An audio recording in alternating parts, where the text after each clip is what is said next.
सोबत असेल जाणीव। रोखोक बातम्यांसाठी पाहत राहा जाणीव मराठी। होऊ द्या जाणीव। लाईक करा, शेअर करा आणि सबस्क्राईब करा आपल्या हक्काचे चॅनल जाणीव मराठी।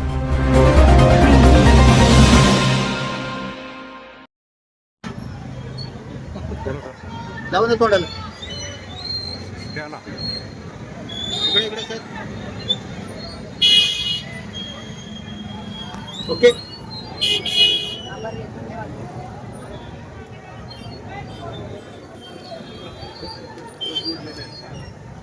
धन्यवाद पण केला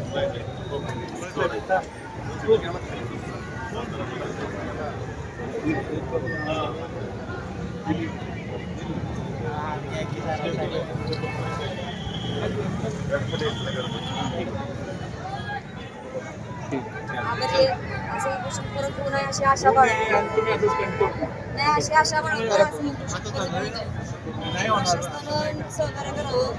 आजपर्यंत सगळ्या दिवसाचा 14 दिवस तरी झाला नाही. पहिली वेळेची 8 दिवस बसावं लागलं. एवढं पासून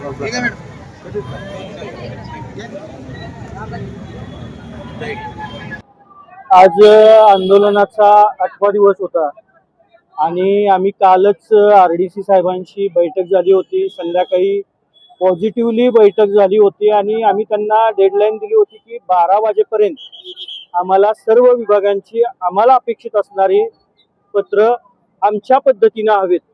तुम्ही द्याल उगाच टोलवाटोलीची ती नकोत. आम्हाला जे अपेक्षित पाहिजेत तेच पत्र आम्हाला हवीत. पण 12 वाजेपर्यंत वाट बघितल्यानंतर 8व्या दिवशी आमचा संयम संपला. महत्वाची गोष्ट इथं 108ची ॲम्ब्युलन्स नव्हती, फायर ब्रिगेडची गाडी नव्हती. एवढं निष्काळजी प्रशासन आहे. पोलीस विभागाने जाणून बुजून हे आंदोलन झालंच पाहिजे या भूमिकेत सातारा पोलीस अधीक्षकांना मी या ठिकाणी नमूद करतोय. आपले एकही कर्मचारी त्या ठिकाणी उपस्थित नव्हता. त्या ठिकाणी फायरची गाडी नव्हती, त्या ठिकाणी 108 ॲम्ब्युलन्स नव्हती आणि आम्हाला त्या ठिकाणी पोलिसांनी जणू काय प्रवृत्त केलं की तुम्ही अंगावरती डिझेल ओतून घ्या, ही त्यांची जबाबदारी होती. मी फार विचारपूर्वक स्टेटमेंट देतोय की ही अशी परिस्थिती या ठिकाणी झाली. तिथं कोणताही कर्मचारी नव्हता आणि शासन दरबारी आमची थट्टा झाली. शासनाने जर कालच हा विषय मार्गी लावला असता, कालच जर हे पत्र दिले असते तर आमच्या महिला जिल्हाध्यक्ष आदरणीय पूजाताई बनसोडे यांनी स्वतःच्या अंगावरती डिझेल ओतून जाळून घेण्याचा प्रयत्न केला नसता. याला सर्वस्वी जबाबदार पोलीस विभाग आहे. आंदोलकांवरती तक्रारी किंवा गुन्हे नोंदवताना पहिला गुन्हा हा शासकीय अधिकाऱ्यांवरती तुम्ही नोंदवला पाहिजे. आमचे जिल्हाध्यक्ष अक्षयजी कांबळे जिल्हाधिकारी कार्यालयाच्या गेट वरती चढले, तिथून त्यांनी आत्महत्या करण्याचा प्रयत्न केला. त्यांना सुद्धा तिथं जर पोलीस यंत्रणा असती तर त्यांनी तो प्रयत्न केला नसता. पण 1-2 माणसं पाठवून त्यांनी अशा पद्धतीने केले की तुम्ही हे आंदोलन सक्सेस करा, तुम्ही स्वतःला जाळून घ्या. हे प्रशासनानंच केलेलं आहे. या ठिकाणी माननीय उपजिल्हाधिकारी नागेश पाटील साहेबांनी पॉझिटिव्हली हा विषय हाताळण्याचा प्रयत्न केला आणि त्यांचं कालच्या मीटिंग नंतर एवढंच म्हणणं होतं की तुम्ही असं आत्मदहन वगैरे काही करू नका. पण नुसते उपजिल्हाधिकारी सिरियस असून उपयोग नाही. ज्या ज्या विभागात पत्र दिली होती ते सिरियस असणं गरजेचं होतं.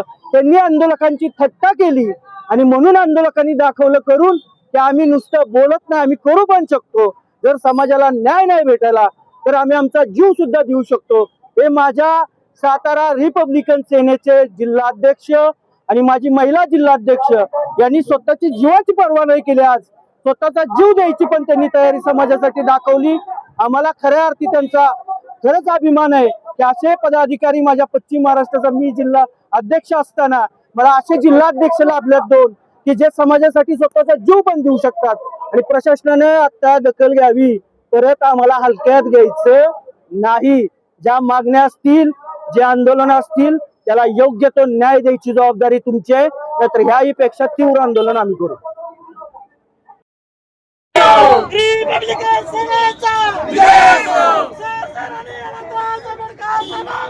Yes! रमेश बापू तुम आगे बढ़ो, हम तुम्हारे साथ हैं। रमेश बापू तुम आगे बढ़ो, हम तुम्हारे साथ हैं। डॉक्टर बाबासाहेब आंबेडकरांचा विजय असो, डॉक्टर बाबासाहेब आंबेडकरांचा विजय असो।